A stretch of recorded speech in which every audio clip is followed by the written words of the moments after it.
Wel, bore da, dyma ni yn y Studio Brint gyda Sara Ward. Diolch yn fawr am y croeso i ddod yma bore yma. Felly, Sara, be di'r heriau ydych chi wedi wynebu fel busnes yn ystod y flwyddyn diwethaf? Diffyg cwsmeriaid.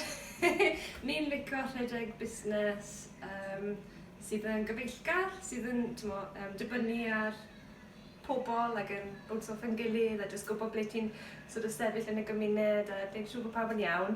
Mae pido gweld pobl yn bach o challenge i'r fel enghraifft, pryd oedd dadael agor y torri gwallt, a pobl yn dechrau ffôn o'n i cael y pwyntiadau, a fi oedd yn ateb y ffôn i ddechrau. A o'n i ddim yn sylweddoli tan bod fi wedi dechrau gwneud hwnnw, faint o'n i'n miso pobl, achos sa'n nabod cwsmeriaid dad o gwbl, ond oedd yn hala fi'n hapus, jyst i cael sgwrs bach dy pobl ar y ffôn, rhywbeth bach upbeat, a so fi ffili aros cael y pobl nôl i'n siop bach ni, neu'r un peth. So, di colli yn omalrwydd cyn Covid mewn ffordd, ynddo? Ie, a gallu gwybod, dim beth yw hanes pobl, ond jyst gwneud siŵr bod pobl yn iawn, bod, ni'n bwydo'n gilydd, mae fe jyst yn, a ti'n teimlo, dim unigrwydd efo, ond ti'n jyst teimlo'n bach yn isolated, yn ffynol ac yn, fel... Yr ochr cymdeithasol hefyd, ynddo?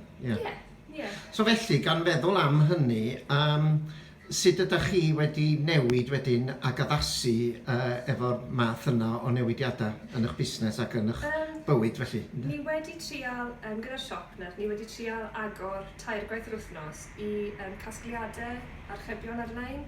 Ni wastad wedi cael y facility i wneud archebu ar-lein.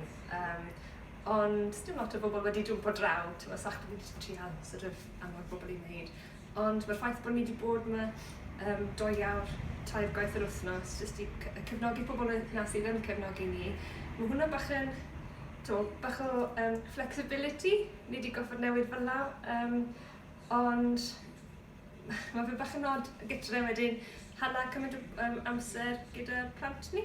Mae fe'n lyflu, mae fe'n really nice, mae nhw wedi datblygu yn absolutely hyfryd, ond mae colli'n yna mynd i'r ysgol a nôl i siop, mae rhaid chi newid to, so mae'r mynd o'r ddau extreme, mae rhaid chi paratoi, heb gallu paratoi.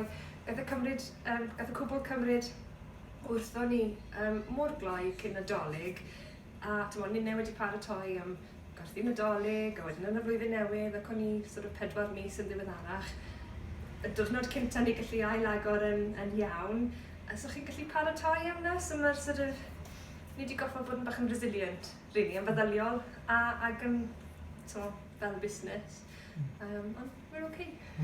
So, di gorfod sefydlu lot o batrymau newydd felly yn y gwaith ac yn y bywyd personol fel teulu. A bod yn barod i jyst newid pethau fel ma'n dod.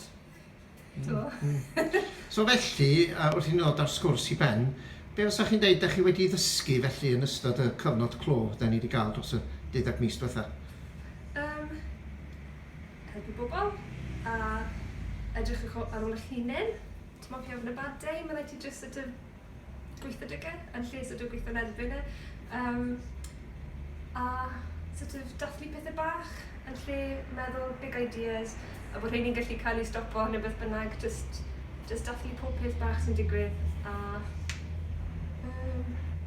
A ydych chi wedi sylwi bod yna fwy o bobl yn siopa'n lleol ac yn cefnogi chi'n lleol? Fi'n credu bod beth yw'r gair, the want is there, ond mor belled, so nhw wedi cael lot o cyfle i ddod i siop a go iawn, os nad ydyn nhw'n gallu dod i'r siop yn y 2 awr na neu beth bynnag, neu gallu mynd ar-lein achos yn pawb nhw'n iwso ffôns a beth bynnag. So nhw'n gallu, ond nawr bod ni'n gallu ail-agor y drysau, fi'n credu deith y gymuned i gyd at ein gilydd i'r holl stryd fawr a cefnogi pawb, fel maen nhw moyn. Felly mae heddiw y 12fed o Ebrill dydd Llun yn ddwrnod pwysig felly chi, wrth i chi efo'r rheolau wedi clacio bod chi'n cael ail-agor y drysau i Studio Print. Wel, gai ddymuno dda iawn i chi, a gai ddiolch yn fawr i chi am ateb yn cwestiynau ni, a dymuno dda i chi wrth i chi ail-agor heddiw i'r byd ar Betws. Diolch yn fawr, Sara, a diolch hefyd i Ashley. Diolch.